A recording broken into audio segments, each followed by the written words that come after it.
Bonjour à tous. Aujourd'hui, je suis encore sur les constantes. Je vais vous parler de la température. La prise de température. Donc, c'est tout simplement le degré de température du corps. La normale est comprise entre 36,5 et 37,5. Alors, il ne faudra pas s'étonner, sur certains appareils, des fois, on a des températures plus basses. En dessous de 36, ça peut arriver. Alors, c'est pas toujours le reflet d'une bonne température non plus. Soit que la prise est mauvaise, soit c'est l'appareil qui est mauvais. Normalement, la température normale est comprise entre ces normes. Alors, le mécanisme. Déjà, comment est régulée la température?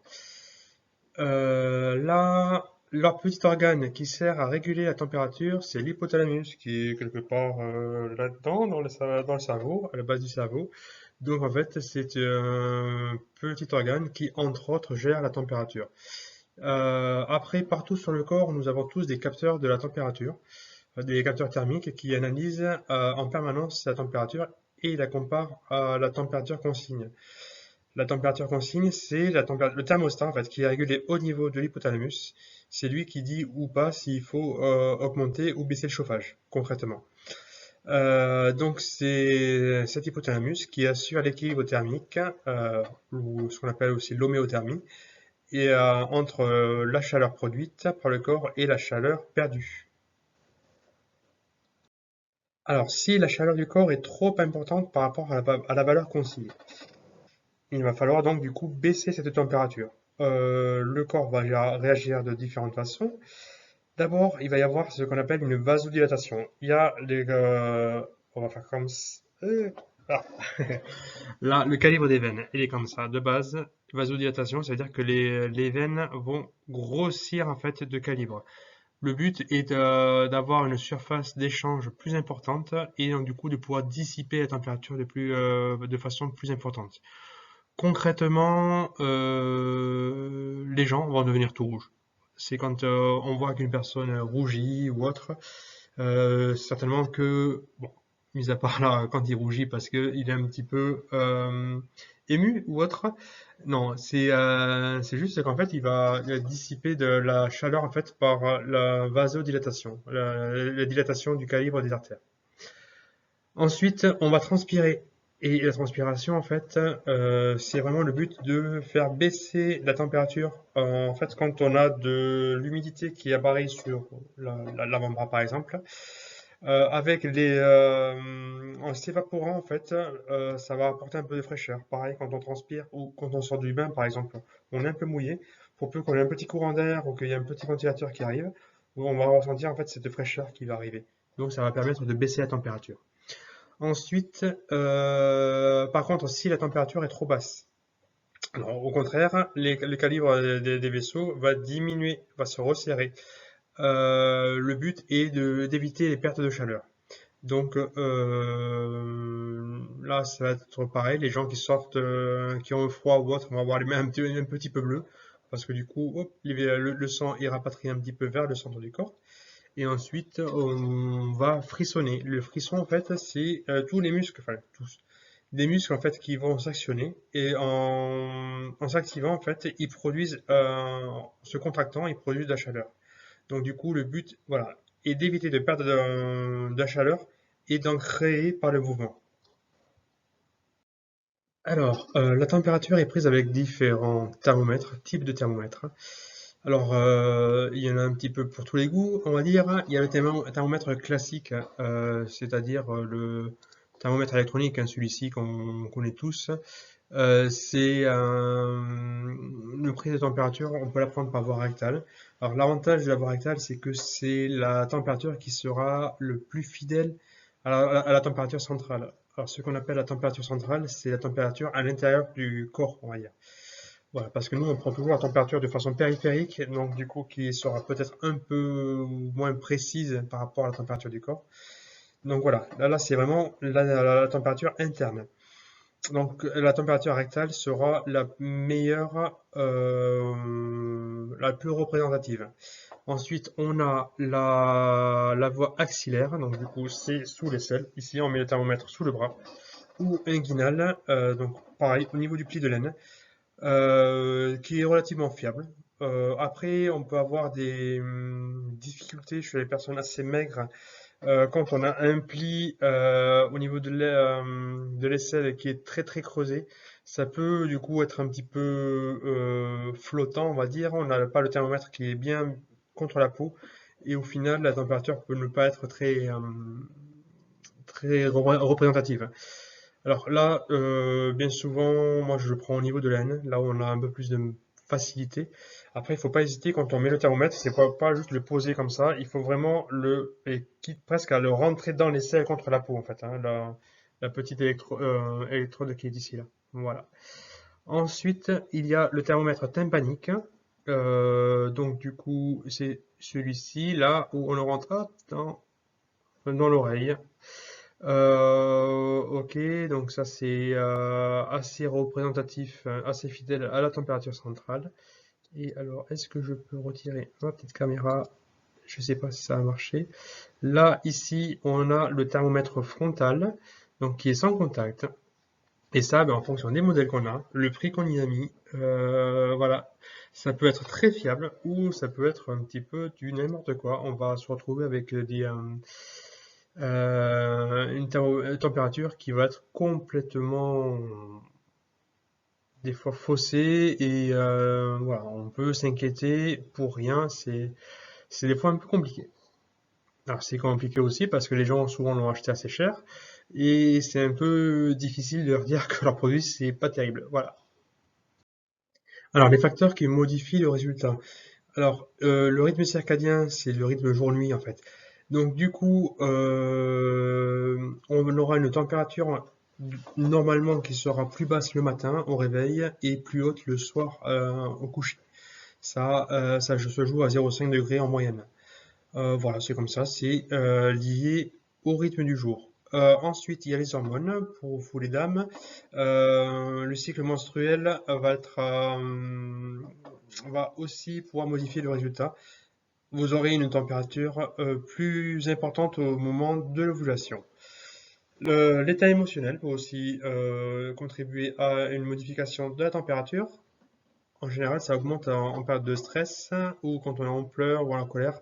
Les émotions fortes ont tendance à augmenter un petit peu la température, probablement lié au fait que quand on est en colère ou autre, on s'agite un petit peu, donc du coup on produit davantage de chaleur. Au niveau des efforts, c'est pareil, l'activité musculaire est augmentée, donc du coup plus de chaleur dégagée par le corps. Le travail intellectuel aussi, on dit que ça fume quand on réfléchit, c'est ça. Et la digestion va aussi augmenter cette chaleur. Alors l'hypothermie, qu'est-ce que c'est? En fait, c'est quand la température est en dessous de 35 degrés. Alors, il y a deux causes principales. Alors, soit le centre de la thermorégulation fonctionne, mais s'ils sont dépassés, là, l'hypothalamus, il fonctionne, je crois qu'il est à la base là. Ça fonctionne comme il faut, mais au final, ils sont dépassés. Bien souvent, c'est parce que les gens ont été exposés de façon trop prolongée à un froid extérieur. Quelqu'un qui est resté dehors sans être trop couvert en plein hiver ou qui est resté au sol, pareil en plein hiver, qui est tombé dans un lac gelé, ça peut arriver aussi. Pas forcément chez nos usagers, mais ça peut arriver. Voilà, donc ça, c'est une des causes. Ensuite, il y a une des causes qui peut être aussi que les centres au niveau de l'hypothalamus, mais ça fonctionne plus, il y a quelque chose qui déraille. Souvent, ça peut être lié à une maladie infectieuse ou une septicémie. Il y a des produits anesthésiants ou un empoisonnement l'empoisonnement peut, pardon, faire aussi ce type de problème. Une personne en fin de vie, bon ben voilà, ça c'est juste que, comme tout, au niveau du corps, tout se met en suspens, donc du coup la température va finir par diminuer. Ça sera une hypothermie liée à la fin de vie. Alors, par contre, que faire quand on est face à une personne qui est en hypothermie? Bon, je vais enfoncer un petit peu les portes ouvertes, hein, mais quand c'est une personne qui a été exposée au froid, si c'est à l'extérieur, ou voilà, des fois les personnes souillées aussi, j'ai oublié de dire, vont attraper plus froid, tout simplement parce qu'elles sont mouillées, hein. Alors, dans un premier temps, on va contrôler quand même avec un autre thermomètre pour savoir si c'est une réelle hypothermie. Bon, c'est faux, c'est juste une mauvaise prise de température. Après, bon, d'une part, on le signale à l'infirmier s'il y a vraiment une hypothermie, et ensuite, eh bien, on va agir en fonction de la cause. Donc, du coup, si il a froid, on va le couvrir, on va le changer éventuellement, le couvrir, lui donner une boisson chaude. Voilà, tout simplement. Après, il n'y a pas beaucoup de secrets à ce niveau. Si c'est infectieux, malheureusement, on ne pourra pas faire grand-chose à ce niveau. Enfin, en tout cas, vous, soignant sur le terrain, on ne pourra pas faire grand-chose. Il faudra certainement apporter des médicaments pour les traiter l'infection, si c'est le cas. Alors maintenant, l'hyperthermie. On parle d'hyperthermie avec une température au-delà de 38 degrés. Pareil, il y a deux causes principales. Par rapport à l'hypothalamus, ça fonctionne. Là, l'hypothalamus fonctionne, mais pareil, il est dépassé. Alors, ça va être des personnes qui vont être exposées au chaud de façon prolongée. Pareil, en plein cagnard, dehors, en plein soleil, ça peut arriver en ce moment surtout. L'activité musculaire excessive. Alors, le pire, c'est quand c'est prolongé, enfin, cumulé. Les personnes qui vont courir en plein cagnard, voilà. En plus, s'ils boivent quasiment pas, alors là, c'est le coup de chaleur assuré. Et donc, du coup, on risque de déshydratation. Ensuite, il y a, ça c'est une des causes. La deuxième, pareil, c'est quand au niveau de l'hypothalamus, mais ça fonctionne plus. Tout simplement parce qu'en fait, la température, normalement, le thermostat en fait est déréglé et au lieu d'avoir une température consigne à 37, eh ben, lui il va mettre une température consigne à 38 ou 38,5 voire plus. Donc, mais c'est le cas de problèmes infectieux souvent. Quand il y a une bactérie ou autre, ça va entraîner ce type de problème. Ça peut entraîner donc une fièvre. Et aussi, quand au niveau cérébral, on a une métastase, enfin un cancer ou des métastases, ça peut complètement dérégler le mécanisme. Alors la fièvre, avant tout, quand on a une infection, le mécanisme du corps, le mécanisme de défense du corps, en fait, c'est d'augmenter de lui-même cette température consigne. Donc au final, on va monter un petit peu la température du corps, justement parce que les bactéries se développent moins quand il y a un peu d'hyperthermie. Donc le corps, pour se défendre, va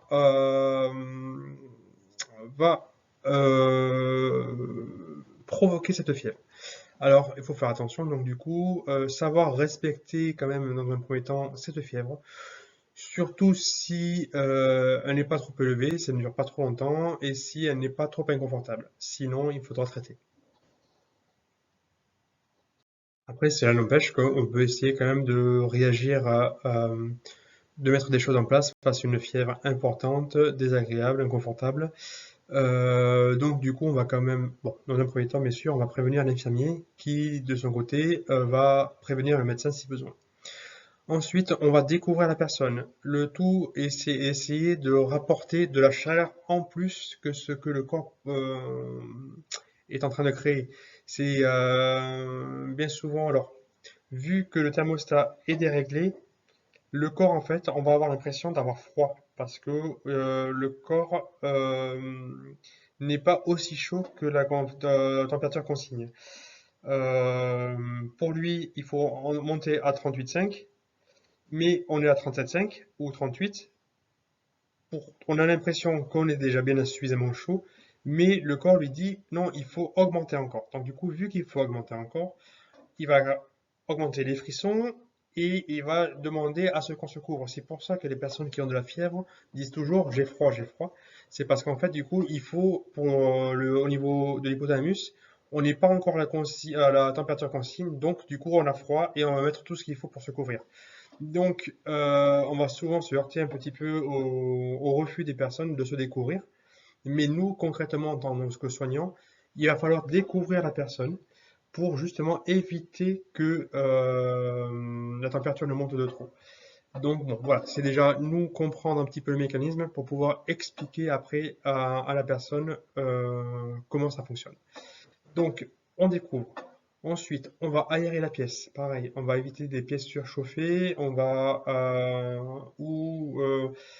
traîne un petit peu autour tout ce qui est bactéries et compagnie. On aère tout ça. Allez hop, on fait un petit peu de vide, on fait un petit peu d'air. Ensuite, on va essayer d'humidifier, d'apporter de la fraîcheur à la personne. Alors, si on a un gant frais, pourquoi pas, voilà.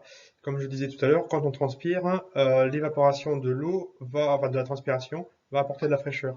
On va faire un petit peu la même chose du coup. On va simuler tout ça en mouillant la personne. Donc du coup, l'eau, pareil, en s'évaporant, va apporter de la fraîcheur.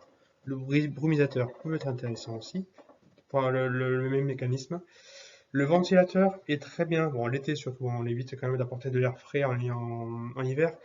Alors, le top, c'est de pouvoir mettre les deux ensemble, c'est-à-dire on humidifie et on apporte de l'air, donc le ventilateur. Donc ça va s'évaporer un peu plus vite et ça va apporter davantage de fraîcheur. Je ne sais pas si vous avez déjà fait le test de vous mettre devant un ventilateur en sortant de la douche. On avide un peu la chair de poule. Donc voilà. Surtout, on incite la personne à boire. C'est vrai que du coup, le tout est d'éviter de se déshydrater. Quand on a de la fièvre, on transpire davantage et donc du coup, on se déshydrate. Il faut inciter les gens à boire. Avant, on disait qu'il fallait donner un bain aux personnes avec une température inférieure de 1 ou 2 degrés de la température qu'elle avait. C'est-à-dire qu'une personne qui avait 40 de température, on mettait un bain à 38, à 39. C'est plus du tout le cas, on demande, c'est plus préconisé en tout cas, l'effet n'était pas forcément euh,